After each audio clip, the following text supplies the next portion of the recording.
ఏ పని చేయాలన్నా శక్తి అవసరం. మానసిక దృఢత్వం ఉండాలి.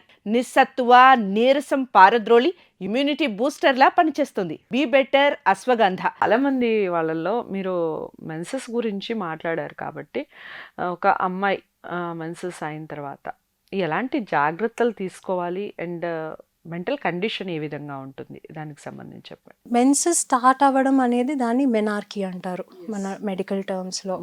సో మెనార్కీ స్టార్ట్ అయినప్పుడు దానికంటే ముందే మదర్స్ ఎవరైతే ఉన్నారో ఆడపిల్లలకి వాళ్ళని సెన్సిటైజ్ చేయాలి. లైక్ 11 years 12 years వచ్చినప్పుడు they have to talk to them saying that this condition is normal. సడన్గా బ్లడ్ చూసినప్పుడు అంటే girls might get scared saying that this is a disorder, I might die soon, నేను తొందరగా చచ్చిపోతానేమో, నాకు cancer ఉందేమో, ఇలా కూడా వచ్చిన వాళ్ళు చాలామంది ఉంటారు. So menstruation is a normal part of our health అనేది మదర్స్ చెప్పగలగాలి. Actually healthy part. part. Yes. And the second thing is there is nothing to be ashamed of menstruation. అంటే మెన్స్ట్రుయేషన్ వచ్చినప్పుడు పక్కన కూర్చోపెట్టడము, లేకపోతే మగవాళ్ళని చూడకపోవడము, అవే బట్టలు అవే స్నానం లేదు ఏముండదు, అవే బట్టలు వేసుకొని ఒక నేల మీద కూర్చోపెట్టడము, వేరే ప్లేట్, వేరే కంచం, వేరే గ్లాస్ ఇవ్వడం, ఇవన్నీ it gives stigma to the girl. నేను ఏదో డిఫరెంట్ అనేది కాకుండా మనలో కలుపుకుందాం. మెన్స్ట్రుయేషన్ గురించి స్టిగ్మా తీసేద్దాం. It is a normal healthy part. And మీకు మోస్ట్ ఆఫ్ ద రూరల్ ఇండియాలో సబర్బన్ ఏరియా, రూరల్ ఏంటండి యాక్చువల్గా హర్మన్, ప్రతి ఒక్కళ్ళు మెన్సెస్ టైంలో ఇప్పటికీ చాలా మంది మీరు చెప్పినవన్నీ ఫాలో అవుతున్నారు. స్కూల్ వెళ్ళరు, 5 days they are absent to school. That is totally unnecessary. ఎప్పుడు అంటే ఒకవేళ నొప్పి ఉంది, they are not able to get up అని అంటే fine. If they have dysmenorrhoea, excessive blood loss ఉంది అని అంటే ఫైన్, దే నీడ్ రెస్ట్. కానీ మామూలు మెన్స్ట్రువల్ పీరియడ్స్లో కూడా స్కూల్ లేకుండా ఇంట్లో కూర్చోపెట్టడం అనేది కరెక్ట్ కాదు. That gives stigma. వాళ్ళ ప్రాబ్లమ్స్ని ఎక్స్ప్రెస్ చెయ్యరు.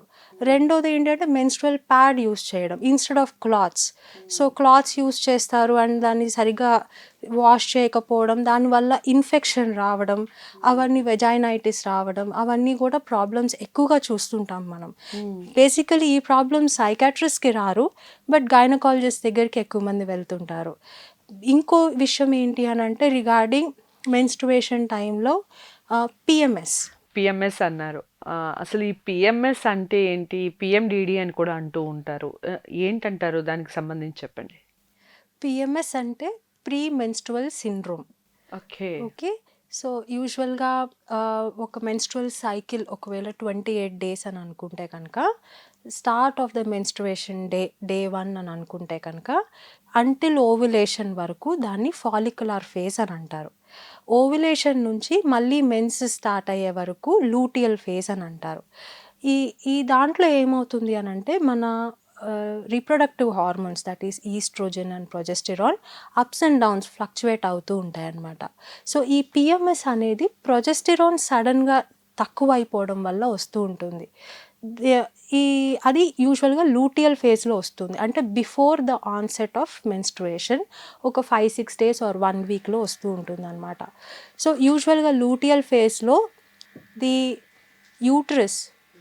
Uterus is ready for the egg receival. So అది రిసీవ్ అవ్వనప్పుడు ద ప్రొజెస్టెరాన్ తగ్గిపోతుంది. సో అప్పుడు బ్లీడింగ్ స్టార్ట్ అవుతుంది. సో అది తగ్గిపోయినప్పుడు some women are more sensitive to the fluctuations in this reproductive hormones అనమాట. అంటే ప్రొజెస్టెరాన్ కొంతమందిలో తక్కువ, కొంతమందిలో ఎక్కువ అని కాదు, సేమ్ అమౌంట్ ఉన్నా కూడా some women, some brains are more susceptible or vulnerable to sensitive to this hormone fluctuations. దానివల్ల పిఎంఎస్ అండ్ పిఎండిడి వస్తుంది. పిఎంఎస్ అనేది milder form. 80% of the women will experience PMS. So దీని లక్షణాలు ఏంటి అని అంటే ఇరిటేషన్గా ఉండడం, బిఫోర్ మెన్స్ట్రుయేషన్ ఇరిటబుల్గా ఉండడం, అంటే మనకి మెన్స్ అయ్యే ఒక 2-3 days బిఫోర్ ఇలాంటి లక్షణాలు కనిపిస్తూ ఉంటాయి. ఇరిటేటెడ్గా ఉండడం, తొందరగా ఏడుపు రావడము, దిగులుగా ఉండడము, తర్వాత ఎవరన్నా ఏదన్నా నో అన్నారంటే తీసుకోలేకపోవడము, కోపం వచ్చేయడము. యాక్చువల్గా నో అనేది ఒక మంచి వర్డ్ కదా. కరెక్ట్. సో ఇది వాళ్ళు ఏమైనా ధైర్యంగా చెప్పగలగటం కూడా మంచి వర్డ్, మంచి దాన్ని తీసుకోలేరు చాలా మంది. తీసుకోలేకపోవడము, ఆ టైంలో గొడవలు పడడము, రిలేషన్షిప్స్ బ్రేక్ అవ్వడము, లేకపోతే కాన్సన్ట్రేషన్ లేకపోవడం, ఫెటిగబిలిటీ ఉండడం, అంటే తొందరగా టైర్డ్ అయిపోవడం. ఇవే కాకుండా కాళ్ళు వాపులు, breast tenderness and abdominal bloating, headaches ఇవన్నీ కూడా వస్తుంటాయి. ఇది మైల్డ్ తరహాగా వస్తే దీన్ని పిఎంఎస్ అంటారు. అదే కనుక సివియర్ తరహాగా వచ్చింది అంటే దాన్ని ప్రీ మెన్స్ట్రువల్ డిస్ఫోరిక్ డిజార్డర్ అని అంటారు, పిఎండిడి. ఎగ్జాక్ట్లీ. సో పిఎండిడి అనేది it's severe form. It is a type of depressive disorder, అంటే డిప్రెషన్తో సమానంగా ట్రీట్ చేస్తాము. అయితే శ్వేత గారు ఒక విషయం చెప్పండి, మీరు ఏవైతే లక్షణాలు చెప్పారో అవి యాక్చువల్గా మెన్సెస్ టైంలో కూడా కొంతమందిలో అబ్జర్వ్ చేస్తూ ఉంటాం కదా. ఎగ్జాక్ట్లీ. అంటే కంటిన్యూషన్ ఉంటుంది ఒక 10 days వరకు మనకి ఈ సిచ్యువేషన్ ఇంచుమించుగా. ఎగ్జాక్ట్లీ. మెన్సెస్ స్టార్ట్ అవ్వగానే ఒక 2 daysలో ఈ కండిషన్ దానికంత అదే పోతుంది.